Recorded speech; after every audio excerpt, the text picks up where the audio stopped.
मैं एक युवा किशोरी लड़की हूँ और यह हाल ही में हुआ था। मुझे अब भी वह तस्वीर अपने दिमाग में बार बार चलती हुई याद है। मैं एक अपार्टमेंट कॉम्प्लेक्स में तीसरी मंजिल पर रहती हूँ। मुझे आमतौर पर कोई मिलने नहीं आता और जब आता भी है तो बस मेरी मौसियाँ और कजिन्स ही आते हैं। उस खास दिन मैं अपने बिस्तर पर लेटी थी, हमेशा की तरह यूट्यूब देख रही थी। अब मेरे पास फ़ोन नहीं है क्योंकि उसने मुझे बहुत परेशान किया और फिर हमेशा के लिए ख़राब हो गया। खैर, यूट्यूब देखने के बाद मैं अपने सौतेले पापा का स्वागत करने के लिए उठी। जब वे काम से घर आए, उनका अभिवादन करने के बाद मैं वापस अपने कमरे में चली गई जहां मेरे भाई अपने बंक बेड पर थे। मैं उनके साथ कमरा साझा करती थी, इसलिए मुझे कभी अपनी निजता नहीं मिलती थी। जैसे ही मैं इधर उधर देख रही थी, मेरे भाई ने अचानक कहा कि उसने दरवाजे पर दस्तक सुनी है। बाहर अंधेरा था और पहले तो मुझे उस पर विश्वास नहीं हुआ। चूंकि मैंने खुद नहीं सुना था, इसलिए मैंने उसे नजरअंदाज कर दिया। लेकिन फिर मैंने भी दस्तक सुनी। मेरा भाई उठ गया, लेकिन मैंने उसे कहा कि वह वापस बिस्तर पर बैठ जाए। मैं सबसे बड़ी हूं और मैं नहीं चाहती थी कि मेरे छोटे भाई अजनबियों के लिए दरवाजा खोलें। मैं दरवाजे की ओर बढ़ी। दरवाजे के ठीक पास एक कुर्सी थी। किसी वजह से मैं नहीं चाहती थी कि जो व्यक्ति दस्तक दे रहा है उसे पता चले कि घर में कोई है, इसलिए मैंने दरवाजे के सामने कुर्सी नहीं हटाई ताकि झरोखे से देख सकूं। इसके बजाय मैं कुर्सी पर चढ़ गई, झुककर बहुत पास गई, लगभग गिर ही पड़ी जब मैंने झरोखे से देखने के लिए अपना शरीर झुकाया। और तभी डर ने मुझे घेर लिया। मैं कभी नहीं भूलूंगी कि मैंने झरोखे से क्या देखा था। वह एक नकाबपोश आदमी था। उसने नीला रेनकोट पहन रखा था, लगभग किसी सरकारी कर्मचारी जैसा। वह थोड़ा तिरछा खड़ा था, लेकिन जो चीज मुझे सबसे ज्यादा डरा रही थी वह थी उसकी बंदूक। उसने बंदूक को ठीक झरोखे के सामने रखा, जैसे कि वह चाहता हो कि जो भी देख रहा है उसे साफ दिखाई दे। दिल जोर जोर से धड़क रहा था। मैं धीरे धीरे कुर्सी से नीचे उतरी। मैंने अपनी स्लीपर उतार दी ताकि कोई आवाज न हो। मैंने अपने भाइयों की ओर मुड़कर हाथ से बंदूक का इशारा किया, उन्हें चुप रहने की चेतावनी दी। मैंने जल्दी से सारी लाइटें बंद कर दी और भागकर अपने सौतेले पापा के कमरे में गई ताकि उन्हें बता सकूं कि मैंने अभी अभी क्या देखा था। हालात और भी खराब तब हो गए जब उस आदमी के आने से ठीक पहले बिजली चली गई और इंटरनेट भी बंद हो गया। इससे माहौल और भी डरावना लगने लगा। आखिरकार मेरे भाई भी मेरे सौतेले पापा के कमरे में आ गए। हमने उनके फोन की टॉर्च का इस्तेमाल किया क्योंकि उनके कमरे की छत की लाइट काम नहीं कर रही थी। दरवाजे पर दस्तक जारी रही। मेरे सौतेले पापा खुद झरोखे से देखना चाहते थे, लेकिन मैंने उन्हें ऐसा नहीं करने दिया। मुझे बहुत डर लग रहा था कि जरा सी भी आवाज हमें पकड़वा सकती है। हम उस कमरे में 1 घंटे से भी ज्यादा समय तक रहे। आखिरकार ऐसा लगा कि वह आदमी चला गया है, क्योंकि हमने एक छोटे लड़के और उसके माता पिता को हमारे फ्लोर पर अपने अपार्टमेंट में जाते हुए सुना। हमने नीचे पहली मंजिल पर बच्चों को खेलते हुए भी सुना। तभी मैंने आखिरकार अपनी माँ को फोन किया और पूछा कि क्या हम अपनी मौसी के घर जा सकते हैं, बिना उन्हें कुछ बताए कि क्या हुआ था। हम जल्दी जल्दी निकल गए। मैंने उस आदमी को फिर कभी नहीं देखा, लेकिन वह ख्याल आज भी मुझे डराता है। अगर मैंने अपने भाई को दरवाजा खोलने दिया होता तो क्या होता।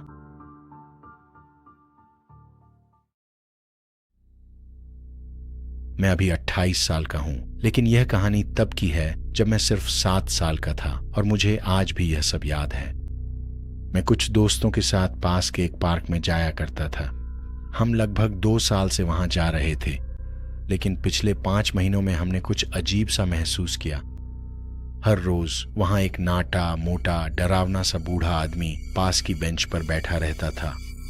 वह हमें और बाकी बच्चों को घंटों तक बस घूरता रहता था। उसके चेहरे पर एक अजीब सी मुस्कान होती थी। हम बेवकूफ़ी में बिना किसी माता पिता या अभिभावक के वहां चले जाते थे, क्योंकि पार्क हमारे घर के पास था और हमारे माता पिता हम पर भरोसा करते थे। ये 2003 की बात है और हम इतने छोटे थे कि हमारे पास मदद के लिए फ़ोन भी नहीं था। करीब 2 हफ्ते बाद जब हमें घूरने से असहज महसूस होने लगा, वह आखिरकार हमारे पास आ गया। उस दिन पार्क में सिर्फ मैं और मेरे 3 दोस्त थे।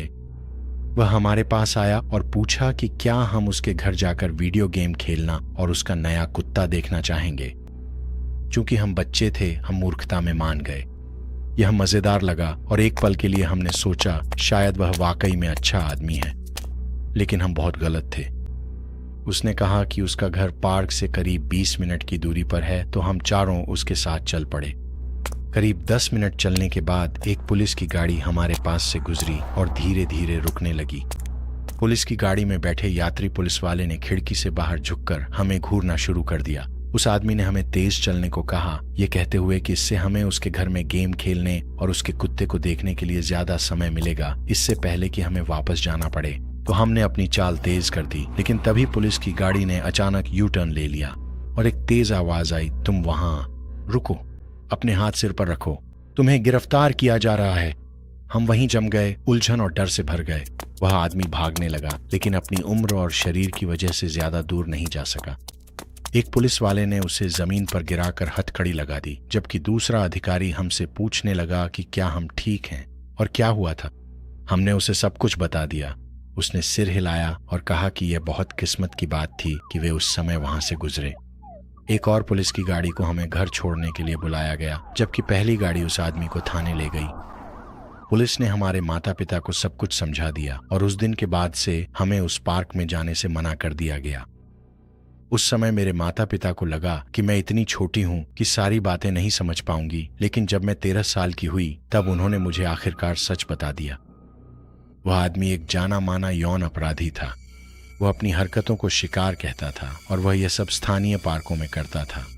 यह सच जानकर मैं डर गई थी। मैं सोचने लगी कि अगर वह पुलिस की गाड़ी वहां से न गुजरती और उसे न रोकती तो मेरे और मेरे 3 दोस्तों के साथ क्या हो सकता था। और सच कहूं तो मैं इसका जवाब जानना भी नहीं चाहती, क्योंकि मुझे पहले से ही पता है कि क्या होता। पुलिस ने उसकी सजा के बारे में ज्यादा जानकारी नहीं दी, लेकिन मेरे पापा ने मुझे बताया कि एक अधिकारी ने कहा कि उस आदमी को उसके अन्य अपराधों के लिए कम से कम 15 साल की जेल होगी। मेरा नाम ध्रुव प्रजापति है और मैं भारत से हूं।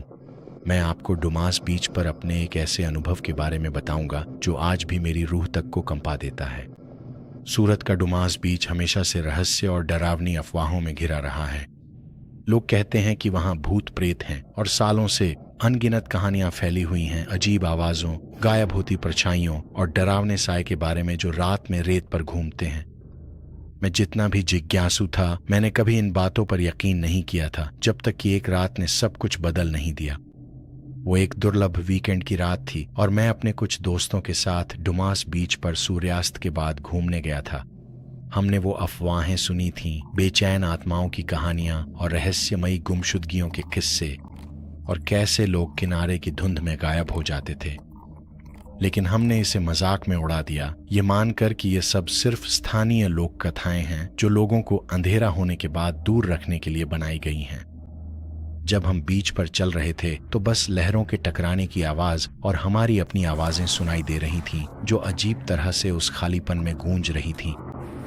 फिर बिना किसी चेतावनी के एक बर्फीली हवा का झोंका बीच पर दौड़ गया। वो हवा हमें चीरती हुई निकल गई और हम सब ने अचानक ठंड महसूस की। मेरे एक दोस्त ने तो मजाक में कह भी दिया, शायद ये उन्हीं भूतों में से कोई है। लेकिन जैसे ही हमने वो सुना, हमारी हंसी थम गई। एक फुसफुसाहट, हल्की और हाँफती हुई, जैसे कोई हमारे ठीक पीछे बोल रहा हो। हम रुक गए, हमारी सारी इंद्रियां सतर्क हो गईं और हमने चारों ओर देखा। वहां कोई नहीं था। बीच पूरी तरह खाली था। मैंने इसे नजरअंदाज कर दिया, सोचकर कि शायद ये बस हवा थी, लेकिन कुछ तो गलत लग रहा था। मुझे याद है कि मैंने सुना था कि ये बीच कभी हिंदू श्मशान भूमि थी और शायद, बस शायद, यहाँ दफनाए गए लोगों की आत्माएं अभी तक शांति नहीं पा सकी हैं। जैसे जैसे हम आगे बढ़े, मेरी टॉर्च टिमटिमाने लगी और एक घना डरावना कोहरा फैलने लगा। वो इतना घना था जितना मैंने पहले कभी नहीं देखा था। तभी मेरे एक दोस्त ने अचानक सांस खींची और जमीन की ओर इशारा किया। वहीं ठीक हमारे सामने रेत में पैरों के निशान बन रहे थे, जैसे कोई अदृश्य व्यक्ति सीधा हमारी ओर चला आ रहा हो। हमारी घबराहट हम पर हावी हो गई और मेरे एक दोस्त ने फुसफुसाकर कहा, चलो यहाँ से निकलते हैं। मुझे दोबारा कहने की जरूरत नहीं थी, लेकिन कुछ, शायद मेरी जिज्ञासा या कुछ और, ने मुझे बस एक पल के लिए और रोक लिया। मैंने नीचे उन पैरों के निशानों की ओर देखा, जो धीरे धीरे कदम दर कदम ऐसे बढ़ रहे थे जैसे उनका कोई मकसद हो। और फिर बस एक पल के लिए मैंने उसे देखा, एक छाया जैसी आकृति जिसकी खोखली आंखें सीधे मेरी ओर घूर रही थीं। उसकी आंखों में गुस्सा नहीं था, बल्कि कुछ और था, दुख और चेतावनी का मिला जुला भाव।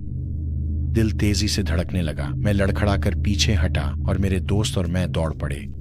जैसे ही हम भागे, मुझे हल्की हल्की फुसफुसाहटें सुनाई देने लगीं जो तेज होती जा रही थीं और हमारे पीछे कदमों की आहट भी पास आती जा रही थी। जब हम आखिरकार समुद्र तट के प्रवेश द्वार तक पहुंचे, जहां स्ट्रीट लाइट्स की रोशनी हमसे मिली, हमने हिम्मत करके पीछे मुड़कर देखा। धुंध पहले ही छंट चुकी थी और समुद्र तट शांत दिख रहा था, लगभग शांतिपूर्ण, जैसे वहां कभी कुछ हुआ ही न हो। आज तक मैं वहां कभी वापस नहीं गया।